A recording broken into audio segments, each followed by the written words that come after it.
If you're looking at buying a house, then please make sure you know what you can afford before you buy. In this video, I want to share with you a story of what can happen when you don't thoroughly understand the numbers first.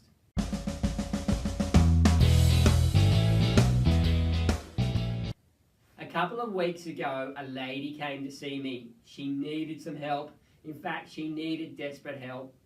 For the purposes of this video, we'll call her Jasmine. Jasmine's finances were an absolute mess. She was living pay to pay. She had a $15,000 and a $20,000 credit card. Both were completely maxed out, and she had nowhere to go. 2 years earlier, Jasmine had had $60,000 in the bank. She felt like she was on top of everything. She was paying all her expenses, no problems, and had no credit card debt. Then, having watched the housing market go up consistently for the last few years, she decided to jump in and buy herself a townhouse. She went to the mortgage broker.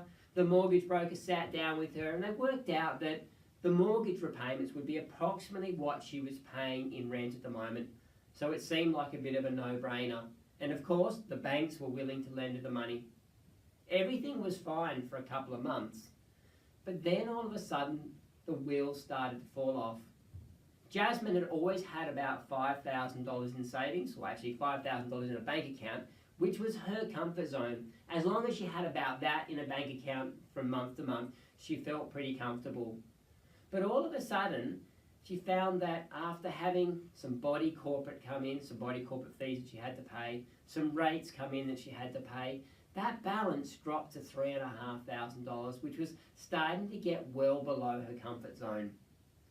So when the next set of bills came in, instead of using cash to pay for it, she put it onto her credit card, just thinking that next month things would be a little bit easier and that she would actually be able to pay it off. But things didn't turn out that way. She had the car registration, and at the time she was getting the car registered, she was told that she'd also need a new set of tyres for a car, and her cat needed to go to the vet because it had an infected eye. In the space of a couple of months, she went from having a comfortable $5,000 in that bank account to having the bank account down to around $3,000 and about $1,000 sitting on a credit card. She just assumed that she would be able to pay the credit card off in a future month when things were easier. But things never really got easier. It just seemed to be that there was never enough money coming in to cover all her expenses. So her backup plan, instead of taking the balance of her bank account lower, her backup plan was always to put money on the credit card. But the problem was then that the interest that she was paying on the credit card started to mount as well. And it wasn't too long before she found herself with thousands and thousands of dollars in credit card debt, and the balance of her bank account really run down. Now, this is a really common story. I'm seeing this all the time. At the moment, out there, 1 in 4 households with mortgages are in mortgage stress. Mortgage stress is where the amount of money going out every month exceeds the amount of money coming into the household on a monthly basis. Now, when I sat down with Jasmine to have a look at her finances, it was pretty obvious straight away that she could never have afforded her house in the first place. Yes, she had done the comparison between her rent and between what a mortgage would be, and that seemed to match up.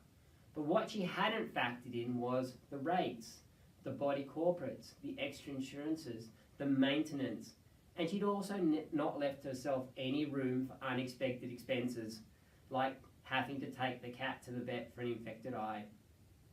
Those sorts of things really added up, and compounded with a growing interest bill on her credit card, very quickly things spiraled out of control for Jasmine. So what I want to share with you here is that had Jasmine done the numbers beforehand, had she taken the 3 to 4 hours it took to figure out a good budget, understand what all of her expenses were, not just the rent, but understand what all the expenses were, she would have known that she couldn't afford the house in the first place. And the sad part was that even if we could refinance her debts and things now, she still could not afford this house. So for Jasmine, she had some tough choices to make. And I'm seeing this all the time. People feel like they're missing out because the housing market's going up and they still haven't got in, but they're just asking for trouble. Before you buy a house, sit down, work out what you can afford. Now, I've recently written a blog, the link to it is below. I've written a blog on a 10-step process that I take all of my clients through before they buy a house so they can figure out exactly what they can afford without putting themselves under financial stress. So please, have a look at that if you're thinking about buying a house, and don't become another statistic.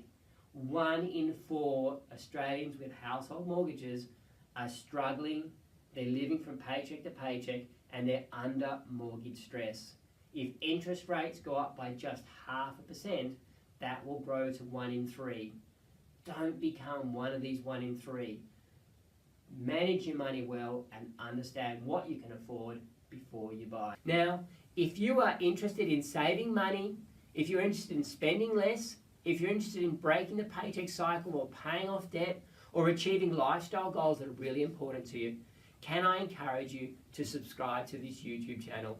Every Tuesday and Thursday, we will release videos about managing your personal finances.